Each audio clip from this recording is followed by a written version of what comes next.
Hello, and welcome to this Pierce County Library System video cooking program. My name is Matthew. I work at the South Hill Pierce County Library, and today I'm going to be showing everybody how I like to cook deep-fried green beans. So I'm going to run through the ingredients, and then we will go ahead and get to the recipe. All right. So for this, luckily it's not super complicated. To start with, you're going to want your green beans. Between 14 ounces and a pound worth of green beans is what we're making. Normally makes a serving for about 2 people. So in addition to the green beans, we're going to want some cooking oil. We're going to want 4 tablespoons of cooking oil, which is quite a bit, but we are actually frying those green beans in the oil. Which is why we need a little more than you would normally think. In addition to this, you'll want some ginger. I added about 1.5 teaspoons worth of ginger. You're also going to want some chili peppers, and so I have 4. This is another thing you can scale to taste. Basically, the more chilies you add, the hotter it will be. And so I think this is a good amount for me. If you want it a little milder, I would maybe take out 2 of them. Or if you want it a little hotter, add about 2 more or so. In addition to this, we're going to want 1 teaspoon worth of sesame oil. In addition, we're going to be looking at 1/2 teaspoon of salt and 1/4 of a teaspoon of Schezuan pepper. And the Schezuan pepper is a little interesting. It's very important to a lot of Schezuan meals. It has a very distinctive flavor. It's also quite hot, which is why we're adding just a very small amount. But it has a very nice flavor and sort of an unusual mouth-numbing effect. And so it's very indicative of a lot of Schezuan cooking. Okay, and now, real quick, I'm just going to show you how I prepare the red peppers. Because this is really important for how hot the meal is. So you're going to want to cut them into not super large, sort of, sections, and you'll note even as I cut them, all these seeds are starting to fall out. The seeds are extremely hot, and so if you want it to be very, very hot, you'll want to leave some of those seeds in, but they are extremely hot. So I normally like to get rid of almost all the seeds and only have the actual flesh of the pepper.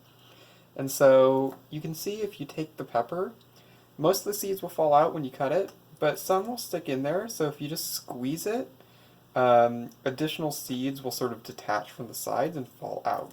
So now I'm going to go ahead and show you how to prepare the actual green beans themselves. So you're going to want to cut off the top and the tail.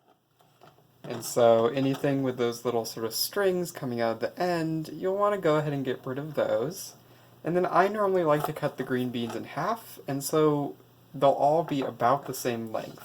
Okay, so now that I've cut all the green beans up, once I finish that, I put that cooking oil in my wok, put it on quite a high heat so it'll heat up quite fast. And we're going to take all those green beans, you can see what they look like now that they've all been cut. We're just going to put those right in. And basically we're going to just circulate these green beans in the oil until they get cooked and start to get a little wrinkly. Not a ton, because they'll go soft pretty fast once they start to get wrinkly, but the sweet spot is right when they start to wrinkle, we are going to go ahead and take our next step. So I'm going to cook these up for a few minutes, and I will check back in once I'm ready for the next step.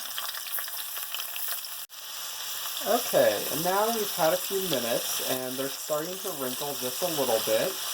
And so, once you feel like they're done, they'll also get quite fragrant. I can smell them right now. They smell very nice. Once they are done, you're basically going to take them and strain them. If you have an older sink, you may not want to strain something greasy down your sink. If so, you can strain them into a pot and let it dry and clean that up later. But I'm going to go ahead and strain them, and then I will be right back.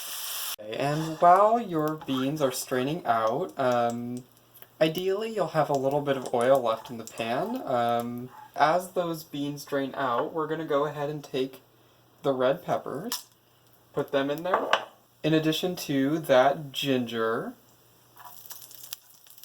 And on the wok, I've gone ahead and turned the heat kind of down to more of like a medium-low. So it's still a little bit of heat, but not nearly as much. And we're going to give those just about 15 seconds, not very long. And basically, as soon as you can smell them, you want to go grab your beans that have had a few seconds to drain. And we're going to go ahead and put those in the wok. So I have put those back in the wok, and I'm going to start stirring those in. And we're not going to have them in for super long, because the beans are almost completely cooked already. And the stuff we're putting in is a little delicate, so we don't want it to get burnt.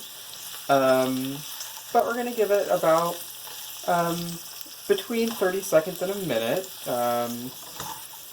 And just kind of let those flavors get soaked together.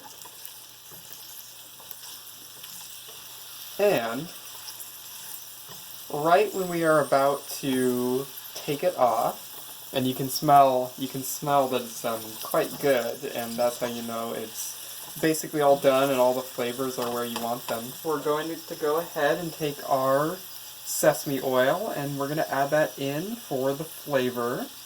We're going to go ahead and take that salt as well and distribute it. And the salt, I know earlier I was saying that you wanted about half a teaspoon. It's kind of to taste. When I was thinking about it in the course of cooking this, I was thinking you can go a little bit below if you like it saltier, especially if you're going to combine it with rice. A half a teaspoon can be alright. I ended up going with more of a fourth of a teaspoon. And so that's what I have in there right now. Okay, and now we are ready to serve. Okay, and you can see our final product.